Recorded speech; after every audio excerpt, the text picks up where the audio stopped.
उसकी पूर्णतः अनुपालना की जा रही है। लगभग 500-600 के लगभग लोग हमने सिर्फ न्यू दिल्ली के अंदर आइडेंटिफाई किए हैं। ये मुहिम हमारी काफी दिन से चालू है और आगे भी ये चालू रहेगी। इसके तहत हम लोगों से उनके जो भारतीय आई कार्ड्स हैं, आइडेंटिटी कार्ड हैं, उनको हम उनसे कलेक्ट करते हैं, उनके एंटीसीडेंट वेरीफाई करते हैं, देखते हैं और जहां का वो बताते हैं कि हम यहाँ के रहने वाले हैं, ये उनको फिर फर्दर वहां जाकर फिजिकली वेरीफाई किया जाता है ताकि जो इलीगल हैं उनको वेरीफाई किया जा सके और उनको सूटेबल लीगल एक्शन उनके खिलाफ लिया जा सके।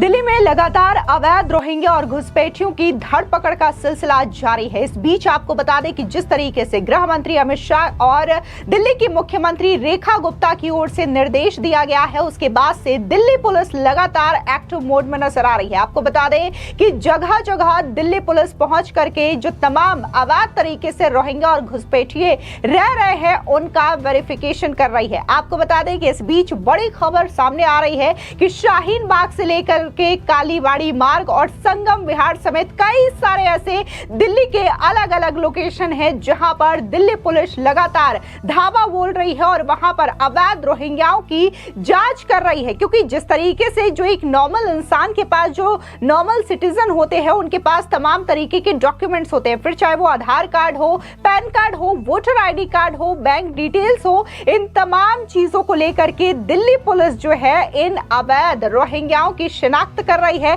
और इनसे इन तमाम डॉक्यूमेंट्स की मांग कर रही है ताकि इनका प्रॉपर वेरिफिकेशन हो सके। आपको बता दें कि कई सारे ऐसे दिल्ली में एरिया है जहां पर खास तौर से ये रोहिंग्या और बांग्लादेशी घुसपैठिए रहते हैं। उन एक एक जगहों को दिल्ली पुलिस की ओर से चिन्हित किया जा रहा है और वहां पर जाकर के दिल्ली पुलिस की टीम बाकायदा इन तमाम रोहिंग्या और घुसपैठियों को लेकर के शिनाख्त कर रही है। दरअसल आपको बता दें कि यहाँ पर जो संगम विहार का एरिया है वहां पर, इसके अलावा शाहीन बाग, जहां पर आपको याद दिला दें कि साल 2019 में दंगे भी हुए थे, उस एरिया में भी पुलिस गई। इसके अलावा कालीबाड़ी मार्ग में भी पुलिस गई और यहाँ पर बाकायदा पुलिस की टीम जो है वो टेबल लगा रही है और वहां पर तमाम जो लोग हैं वहां पर रहते हैं अवैध तरीके से घुसपैठिए और रोहिंग्या, उनकी जांच कर रही है, उनके एक एक डॉक्यूमेंट्स देखे जा रहे हैं और इस बात की तफ्तीश की जा रही है कि क्या वो लीगल तरीके से यहाँ पर रह रहे हैं, क्या उनके पास वैध डॉक्यूमेंट्स हैं या नहीं है, या फिर वो इलीगल तरीके से भारत में रह रहे हैं,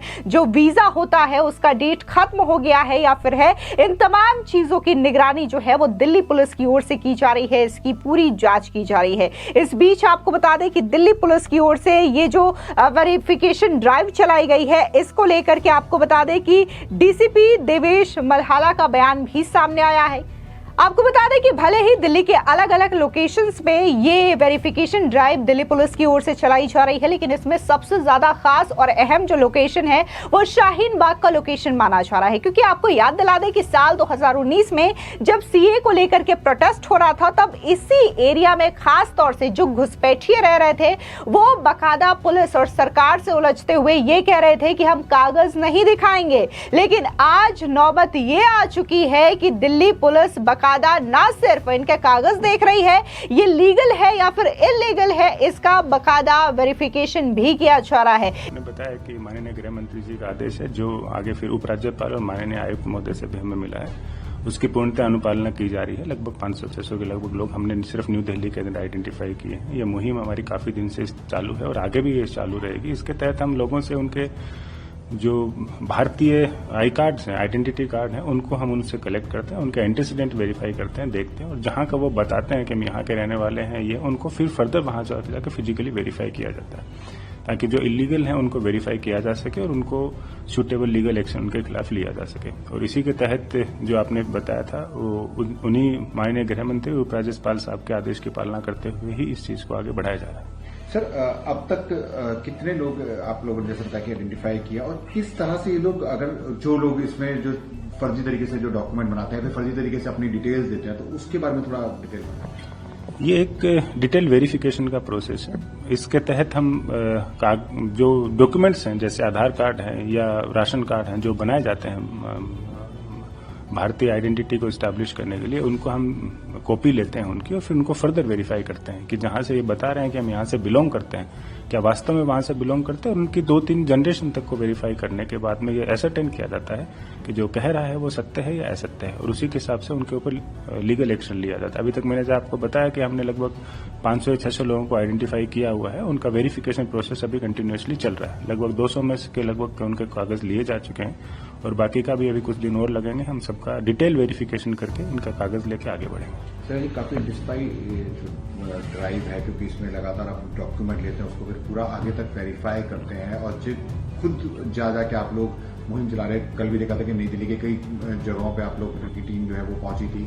लगातार मॉनिटर करिए, लोगों से बातचीत भी करिए ताकि इसको कोई मिसअंडरस्टूड ना समझे। नहीं, निश्चित ही मिसअंडरस्टूड की कोई बात नहीं है। ये कंप्लीट प्रोसेस सिर्फ इलीगल इमिग्रेंट आइडेंटिफिकेशन के लिए है। इसीलिए ही हम बंदे का एंटेसिडेंट कि वो कहां से बिलोंग करता है, जो वो कह रहा है क्या वो सत्य है, उसको पहले वेरीफाई करेंगे। उसको वेरिफिकेशन के बाद में अगर इलीगल पाया जाएगा हम उसके ऊपर एक्शन लेंगे ताकि किसी भी जेन्युइन आदमी को परेशानी ना हो। बट हाँ, इलीगल इमिग्रेंट्स को आइडेंटिफाई करना और उनके ऊपर लीगल एक्शन लेना बड़ा आवश्यक है। और इसकी जो आपने बताया था माननीय गृह मंत्री उपराज्यपाल साहब की तरफ से हमें डायरेक्शंस हैं और ये सब इन डायरेक्शन को लीगली पूर्णतः कंप्लाई किया जाएगा और इनके ऊपर एक्शन लिया जाएगा।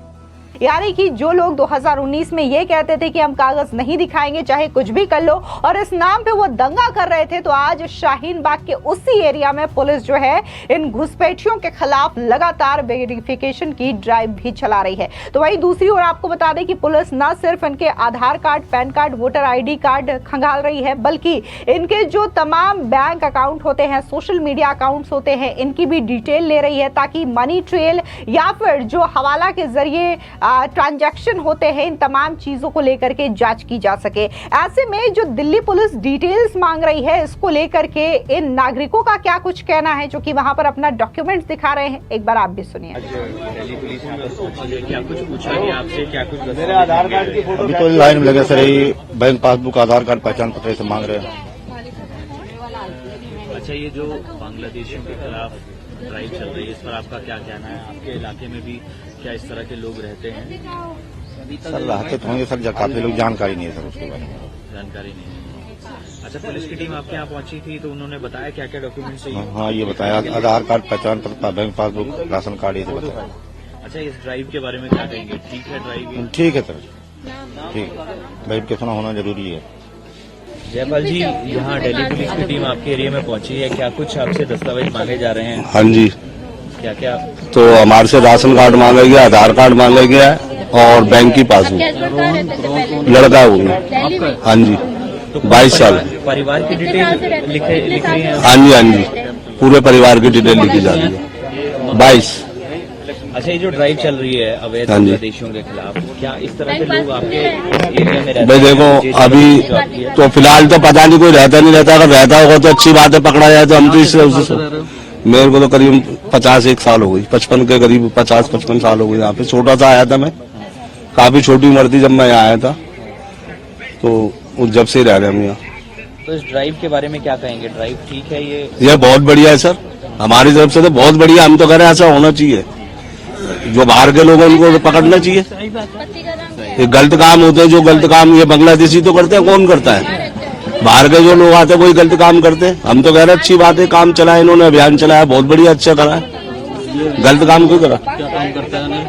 ये सफाई का काम करते हैं। आपको बता दें कि दिल्ली चुनाव के दौरान कई सारे अहम मुद्दे जो हैं बीजेपी की ओर से उठाए गए थे। इसमें से खास तौर से एक बड़ा और अहम मुद्दा जो था वो था अवैध तरीके से देश में और खास तौर से दिल्ली में रह रहे घुसपैठिए रोहिंग्या और बांग्लादेशी नागरिक। इस चीज को लेकर के बीजेपी ने पूरे चुनाव में बात कही थी कि जैसे ही उनकी सरकार बनेगी, दिल्ली से इन अवैध रोहिंग्या और बांग्लादेशियों को खदेड़ा जाएगा, उनके देश डिपोर्ट कर दिया जाएगा। न सिर्फ बीजेपी के तमाम लोगों की ओर से ये चीजें कही जा रही थी, बल्कि अब जब बीजेपी की सरकार बन गई है तो लगातार बीजेपी सरकार इस पूरे के पूरे बात पर कायम दिखाई दे रही है, क्योंकि गृह मंत्री अमित शाह की ओर से निर्देश 28 फरवरी की मीटिंग में दिया गया था और इस मीटिंग के बाद से ही लगातार एक पूरा का पूरा सूचना जो है वो जारी किया गया होम मिनिस्ट्री की ओर से कि वहां पर जो दिल्ली के अंदर अवैध तरीके से रोहिंग्या और घुसपैठिए रह रहे हैं उनकी न सिर्फ वेरिफिकेशन की जाए, उनकी जांच की जाए, जाए, बल्कि इन्हें डिटेंशन सेंटर लाया जाए और यहां से इनके देश वापस डिपोर्ट कर दिया जाए। यानी कि ना सिर्फ इनकी जांच की जा रही है, इनका वेरिफिकेशन किया जा रहा है, बल्कि सरकार जो है इन्हें देश से खदेड़ने की कोशिश भी कर रही है, यानी कि वापस इनके देश इन्हें डिपोर्ट किया जाएगा। तो कुल मिलाकर के पिछली सरकारों की ओर से जितने भी अवैध रोहिंग्या और बांग्लादेशियों को दिल्ली के अंदर शरण दिया गया था, उन्हें मदद किया जा रहा था, इन तमाम नेटवर्क को तोड़ने की हिदायत भी गृह मंत्री अमित शाह की ओर से दी गई है। और इसी हिदायत पर अमल करते हुए दिल्ली पुलिस जो है ये बड़ा अभियान छेड़ चुकी है और इसी वजह से अलग अलग लोकेशंस पे जाकर के तमाम जो अवैध तरीके से घुसपैठिए रह रहे हैं उनकी शिनाख्त की जा रही है, उनको वेरीफाई किया जा रहा है। इसके अलावा आपको याद दिला दें कि पिछली जो सरकार रही है आम आदमी पार्टी की सरकार, उन पे ये आरोप लगे हैं, तमाम कई सारे वीडियोस भी सामने आए जहां पर रोहिंग्या खुद इस बात को स्वीकार कर रहे हैं कि कैसे अरविंद केजरीवाल की सरकार और उनके विधायकों की ओर से ना सिर्फ उन्हें फ्री बिजली, फ्री पानी पहुंचाया जाता है, बल्कि जरूरत पड़ने पर पैसे भी पहुंचाए जाते हैं। तो ये तमाम चीजें निकल करके सामने आई थी कि आम आदमी पार्टी की सरकार लगातार इन अवैध रोहिंग्या और बांग्लादेशियों को मदद पहुंचाती थी, इनके पूरे डॉक्यूमेंट्स बनवाती थी फर्जी तरीके से, लेकिन अब इन पूरे नेटवर्क्स को रेखा सरकार की ओर से तोड़ा जा रहा है। फिलहाल इस पूरी खबर पर आपकी क्या राय है, कमेंट सेक्शन में जरूर बताएं। धन्यवाद।